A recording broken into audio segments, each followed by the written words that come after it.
Well, it was a grim milestone for New Mexico as the state passes 30,000 COVID-19 cases. All this in a week where the latest numbers show we're trending in the wrong direction. Action 7 News reporter Brandon Evans breaks down the latest numbers for us and what this could mean if the state doesn't turn things back around.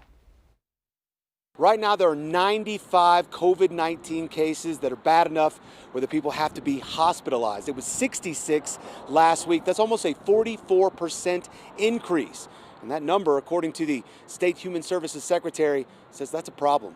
An uptick in the hospitalizations means more serious spread of the disease in New Mexico. More people in hospitals, more people in ventilators, which of course increases the chance of more deaths as well. So this is the real thing. The number of hospitalizations shows us that, and we all have to really buckle down. 95 hospitalizations in October is more than what we saw in April, but still not as many as in August. But hospitalizations aren't the only thing the state is concerned about. The state's rapid response team, which goes to a school, business, or place of worship when there's an outbreak. They do a deep clean, get everyone isolated and tested, then determine if it's safe to reopen. Those call-outs are up for a third straight week. Last week, we were at 248 rapid responses. The highest ever was 254. The governor says Lee, Eddy, and Curry counties are seeing the biggest increase in rapid responses.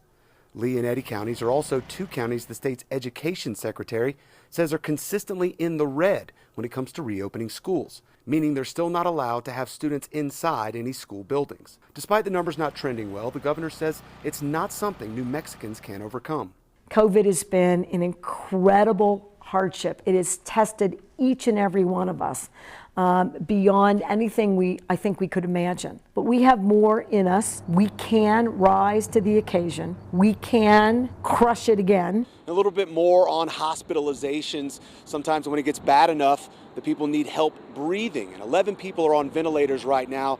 Still not as bad as it was in April when there were 22 and August when there were 30. We're reporting outside at UNMH. I'm Brandon Evans for KOAT Action 7 News.